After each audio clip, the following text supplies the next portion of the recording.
got into styling because my best friend is Brandy, and we'd always shop together.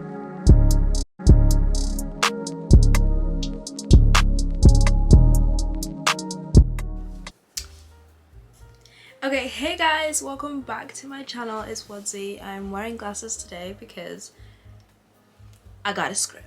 I mean, I always have a script, but I've got one right in front of me because we're gonna get into it today. Okay, so lately I've been seeing so many people romanticize and fantasize over 2000s Kim Kardashian. Have your cake and eat it, baby, it's your birthday. Baby girl, you know what I want. Let me do it to you, do it to you. Let me.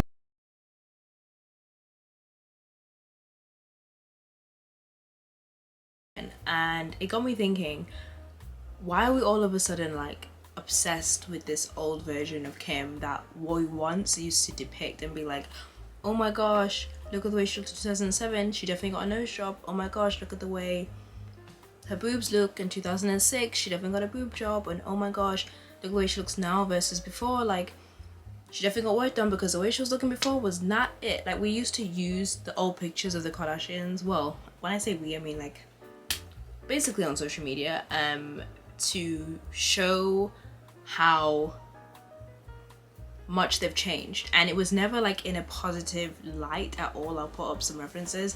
So the fact that now we've taken a complete different approach and we're picking like flattering images or whatever, and we're like, oh my gosh, her prime was in her 20s, like she looked absolutely stunning, when before that wasn't the agenda at all, is interesting to me. It makes me think, why have we all of a sudden switched? I mean, we always switch over time.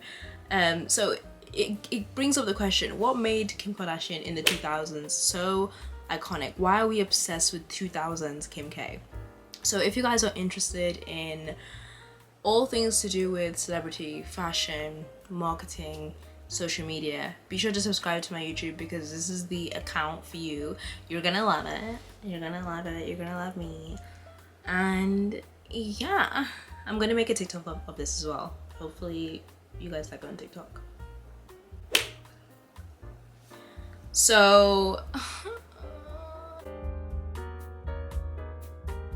we're currently living in a time where we all feel very nostalgic, okay?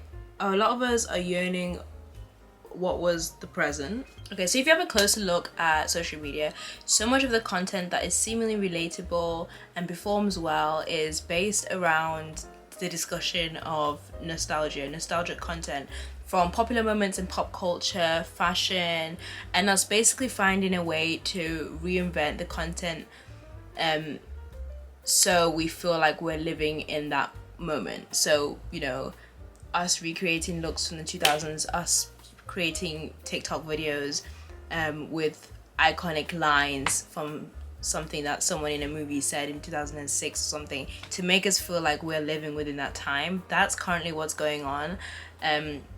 I can see it at a macro scale. So a great example, of course, like I've just talked about, someone who we're all nostalgic about is Kim Kardashian. No, I need these. Oh, yes, yes. But shouldn't I just keep this for like my daughter one day? So yeah, and I just want to say, like, if we think about it, Kim Kardashian is so young still, like she's still 40. So the fact that we're romanticizing over 2000s Kim when she's not even 50 yet is a huge indicator of how much we feel disconnected with the present day. Because, you know, it's not like Kim Kardashian has retired. A lot of the times when you romanticize or fantasize over like a celebrity or public figure, it's normally when A, they've died, unfortunately, and sometimes it's died at a young age, or B, they've kind of stopped doing what they're doing. So the fact that, you know, Kim Kardashian is still out here working at the pace she was working at before, and we're all romanticizing over her in like her 20s when she's still practically really young, you know, really shows the disconnect we have. And it kind of just makes me think, with the new Kim, we do not associate her with the old Kim. It's like the old Kim kind of died, and this new Kim is like a complete different person. Like we're kind of yearning someone that's no longer there. So, you know, that got me thinking, why are we so fixated on Kim Kardashian all of a sudden from the 2000s in a positive light, you know, and acting like this woman is still not here in present day and still basically looks young in present day. We're looking at creating all these montages of her like, oh my gosh, 2000s Kim, like she's literally not 40.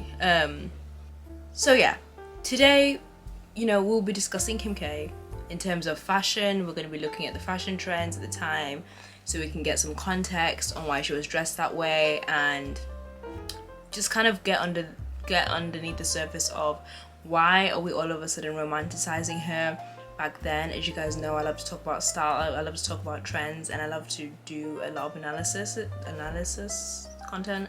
So this is really what this is. It's an analyzation of Kim Kardashian in a small tiny video, because I'm not making a long 40-minute video until I get to, like, I don't know, those videos take way too long to edit, but I could really have gone deeper into this video. So if you guys like that and want that, let me know. Let's get this video to 100 likes and then I'll do that. But for now, let's first talk about Kim Kardashian's red carpet look. I want to talk about her first premiere for Keeping Up with the Kardashians. So this was in 2006, 2007.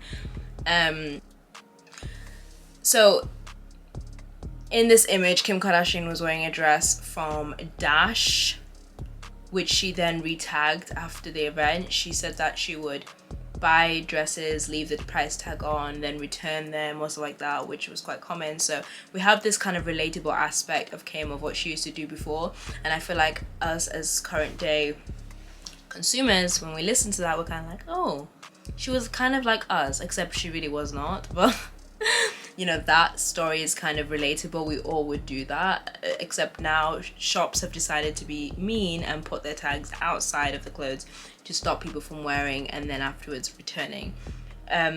So I just want to talk about exactly like what she's wearing within this. Okay, so I've got the image up on my phone right now, so I'm just going to go through it. Obviously the image should be hopefully here.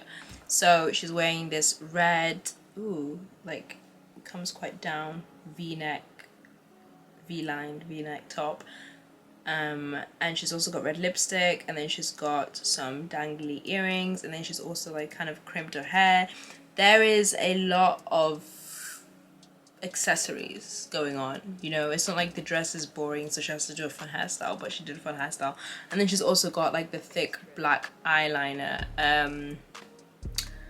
Yeah, she's doing a lot, and her under eye makeup is also quite bright. It's very in your face and it's not understated. I also want you guys to acknowledge how all her family were wearing black for this premiere, and she was kind of like, I guess, the main show, the main event, which is why she was wearing red. We also see her wear red again for another event, and I think this was like for a band's album, or like I can't remember the name of the band. And this time we see her just strip back and do a little less on the makeup, and the eyes and the hair. She just kind of like calmed down. But yeah, this photo in 2006 is not the type of photos that people online are all romanticizing and fantasizing, but I feel like this is genuinely a complete different person, in terms of also posing. It seems that someone who's a lot more open, someone who's very excited, vibrant. I feel like the way she dressed then is definitely a reflection of like her personality. Even the photo with her and Chloe. Oh yeah, she also has like a silver bag as well. It's just a lot of statement pieces that she has, and I feel like that was definitely her thing. There were never too many statement pieces. So, you know, it was 2006, and in 2006, what she was wearing was in, you know, big belt, voluminous sleeves, white shirts, 60s duster jackets, belted dresses. Those are the few things, but many things, and she was keeping on top of all of those trends. But unfortunately, when we look back at Kim Kardashian's old outfits, I'm like, that's so iconic. We don't look at the stuff that she wore until she met Paris Hilton.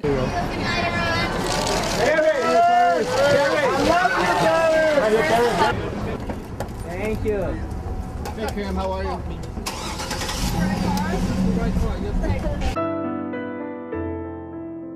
It was when Kim met Paris, that was when we were like, okay, wow, that's a look, that's a look, that's a look.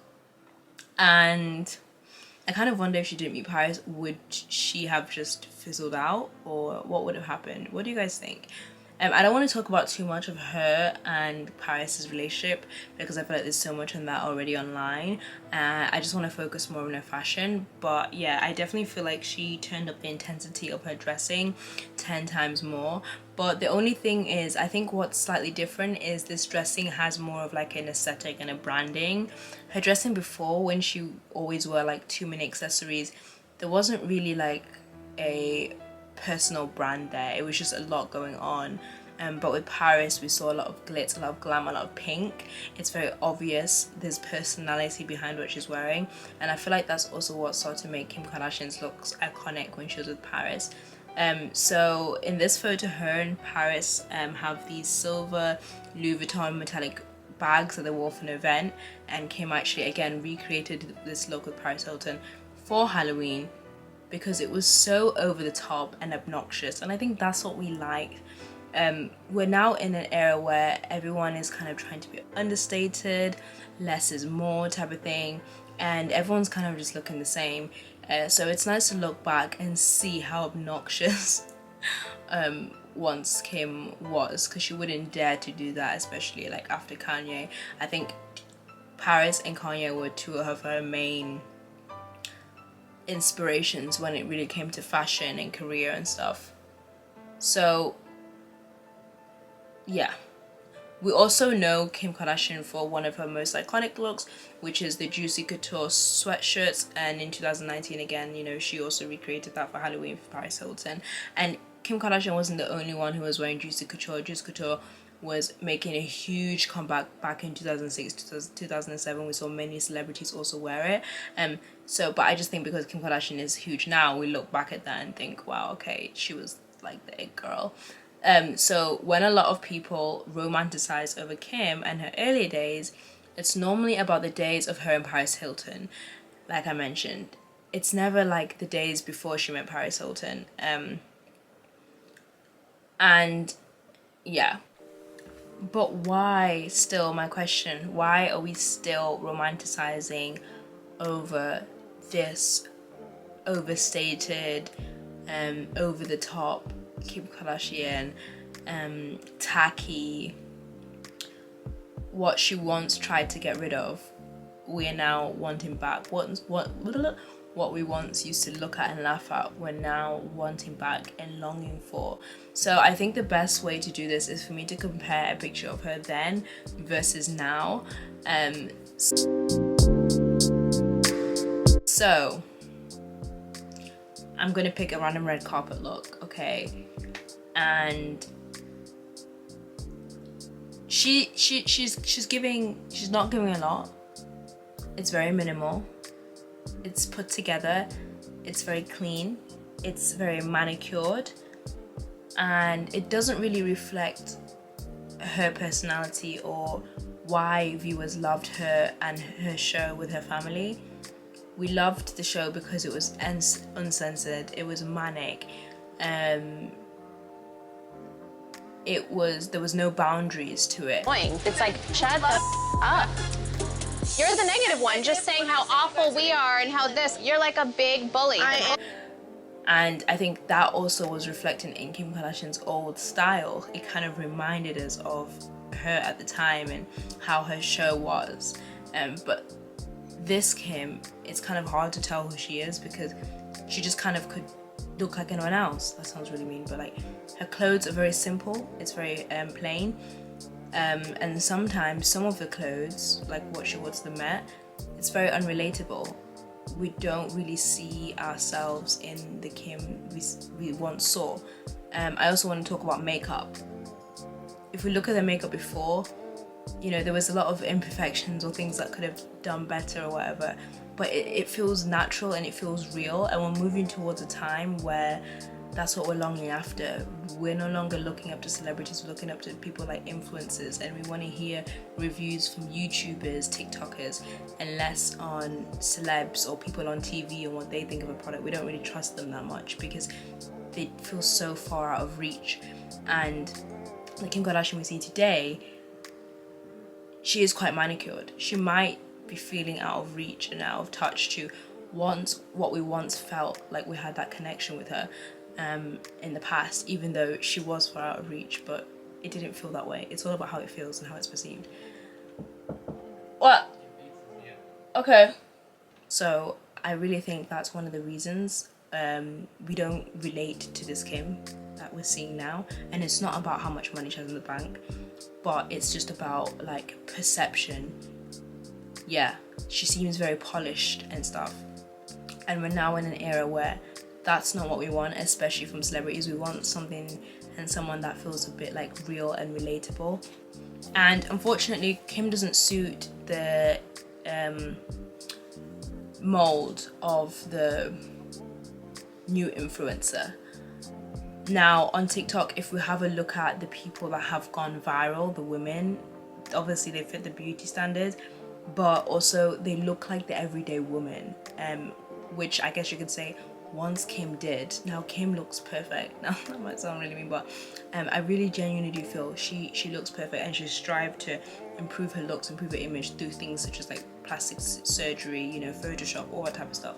And the people that are gone viral now, for example Charli D'Amelio, she looks like the everyday girl, and she feels like she's relatable from what she wears to how she looks, how she does her hair, how she does her makeup. You know, her makeup isn't too perfect. And I know I'm going to get criticized for this, but I genuinely feel like, you know, that time where, you know, Kim's makeup looked nice, but it felt achievable. It felt like, oh, I could go do that. And I really do feel like that's why we're kind of romanticizing like the old Kim, because even though the thing is, back then she was setting kind of a revolution for more curvy women and stuff like that, which people loved. But I think now, again, things always get taken too far. Like, people will always take things too far somewhere along the line. You bring a positive movement and someone takes it to the next level. So with the whole thing of BBLs getting so far out of control and things, people are kind of just wanting to separate themselves from all of that and strip it all back, and who knows where that's going to take us. Some people are thinking that it's going to go back to the super stick thin trend, unfortunately, and some people are just uncertain. So I think us looking back into the past is our way of coping with what's happening right now, which is too much for us to handle. It's too much for me to handle. So yeah, that's generally what I think is happening, and I think that's why we're all fantasizing over the old Kim Kardashian, and I don't blame you. She looked absolutely gorgeous, and we're appreciating the old Kim Kardashian, which I really don't remember us doing within the past. And people as well, I just want to mention, are celebrating how ethnic she looked, just like that. I don't remember people ever doing that within the past. I remember people making fun of that within the past, like, oh my gosh, before she looked more Armenian, and like a lot of racist comments and stuff like that. But I don't know if we're living within a time where it's becoming more accepting to be different, that people are looking for that and seeking after that. I've seen so many videos of people saying Kim Kardashian is not white, and wanting her to go back to how she looked before, because people are like, oh my gosh, that was so pretty, she looked more Armenian, etc, etc. What do you guys think? Let me know. Why are we so infatuated and obsessed with the Kim Kardashian today? Is it to do with her style? Is it to do with her makeup? Is it to do with her aura? Is it to do with her wealth? Is it to do with the fact that she's older now and we're kind of just like, she's expired? What are people thinking? Why are people infatuated with the old her? Why aren't people celebrating and appreciating her now, and so all of a sudden crazy about her before, like she's gone anywhere? Please let me know And yeah, I should hopefully see you guys next week.